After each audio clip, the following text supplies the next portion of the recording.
कक्षा 12 नागरिक शास्त्र की कक्षा में मैं शैलेंद्र चौधरी, प्रवक्ता, पटेल स्मारक इंटर कॉलेज पटेल नगर भटहट गोरखपुर, आपका स्वागत है। बच्चों, आज हम खंड खा स्वतंत्र भारत में राजनीति नामक पुस्तक के अध्याय 6 लोकतांत्रिक व्यवस्था के संकट अध्याय को पढ़ना है। बच्चों, इस अध्याय को हम 2 भागों में अध्ययन करेंगे।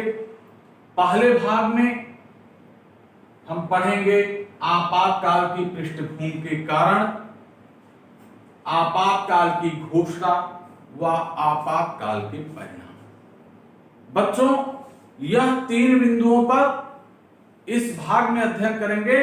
अवशेष भाग हम भाग 2 में अध्ययन करेंगे। बच्चों, शुरुआत करते हैं आपातकाल की पृष्ठभूमि व कारण से। जैसा आप जानते हैं बच्चों, भारत में 1947 से लेकर लोकतांत्रिक प्रक्रिया, लोकतांत्रिक सरकारें रही, मजबूत सरकारें रही, लेकिन 1970 के बाद जो एक दलीय दौर चल रहा था, उसमें परिवर्तन आना चालू हो गया। कई कारण थे जिसका अध्ययन आपने पिछले अध्याय में किया, लेकिन वे महत्वपूर्ण कौन सी कारण बने? आपातकाल की पृष्ठभूमि में उन कारणों को खोजना होगा हमें। जैसे किसी कार्य के पीछे कोई कारण होता है, उसी तरह जो 1975 में आपातकाल लगा, उसके पीछे भी कुछ कारण थे। उसकी पृष्ठभूमि ऐसे नहीं तैयार। पहला क्या था? आर्थिक संदर्भों की बात की जाए बच्चों, आर्थिक स्थिति तो पहले से खराब चली आ रही थी। भारत में लगातार 62-65 के युद्ध, फिर 71 के युद्ध, बीच में 1967-68 का भीषण अकाल, विश्व में बढ़ते हुए पेट्रोलियम उत्पादों के मूल्यों में जो बढ़ोतरी हुई, उसके कारण हमारी आर्थिक स्थिति कमजोर, बेरोजगारी बढ़ी, मुद्रास्फीति की दर बढ़ी, जगह जगह आंदोलन हुए। इस आर्थिक जो कठिनाई का दौर था, इसमें भूखमरी, गरीबी, बेरोजगारी ये सब बढ़े, जिससे जब व्यक्ति भूखा होता है तो आंदोलन की तरफ वो अग्रसर होता है।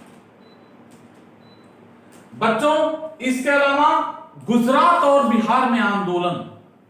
गुजरात में जनवरी 1974 में भूखे लोगों द्वारा, बेरोजगारों द्वारा, छात्रों द्वारा, कामगारों द्वारा महंगाई के विरुद्ध में एक व्यापक जन आंदोलन उठ खड़ा हुआ।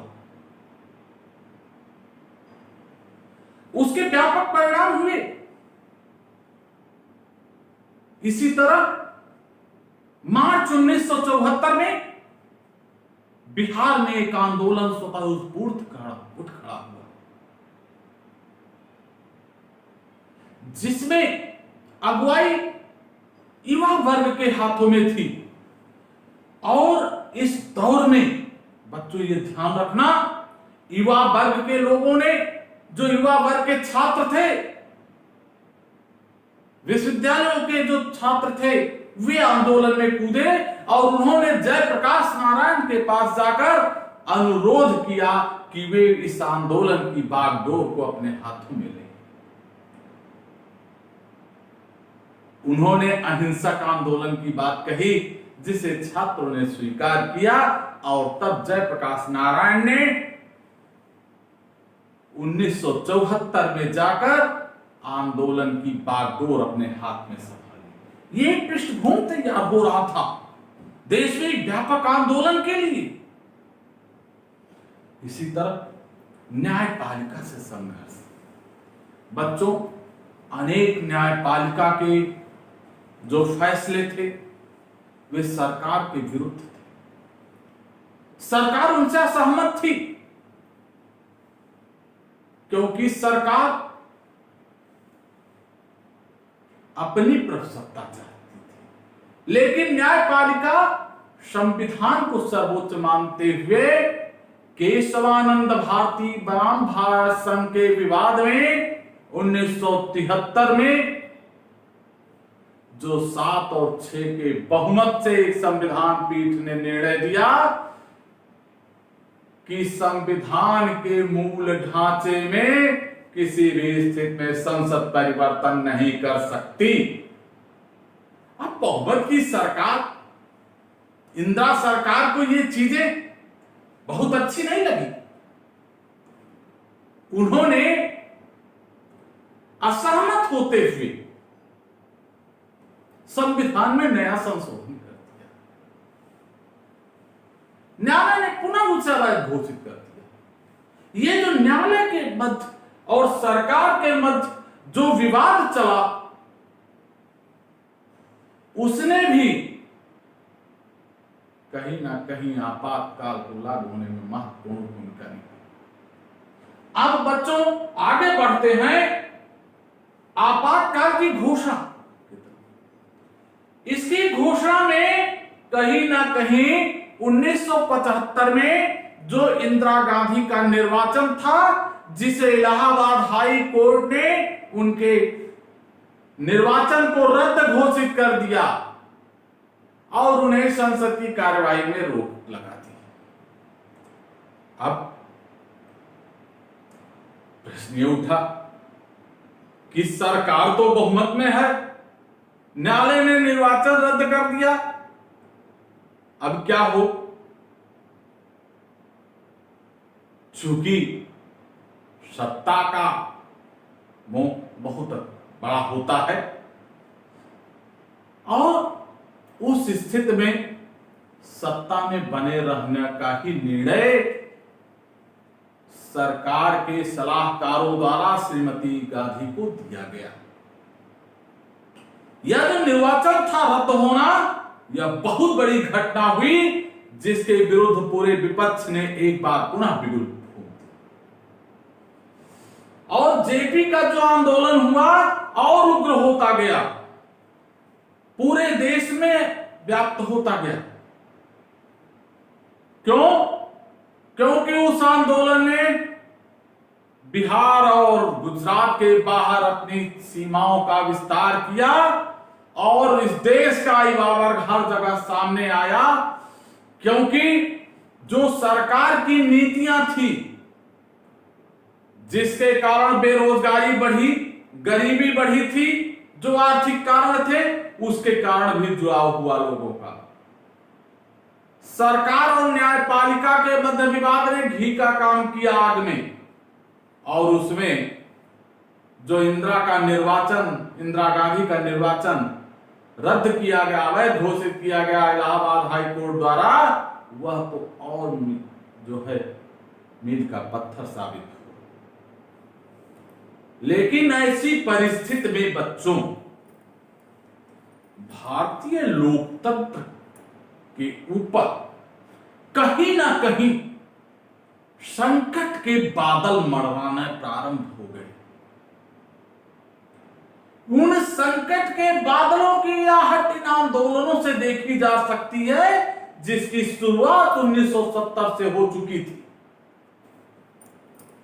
उन स्थितियों में इंदिरा गांधी ने अपने सलाहकारों से सलाह लेते हुए यह निर्णय लिया कि देश में अनुच्छेद 352 का उपयोग किया जाए।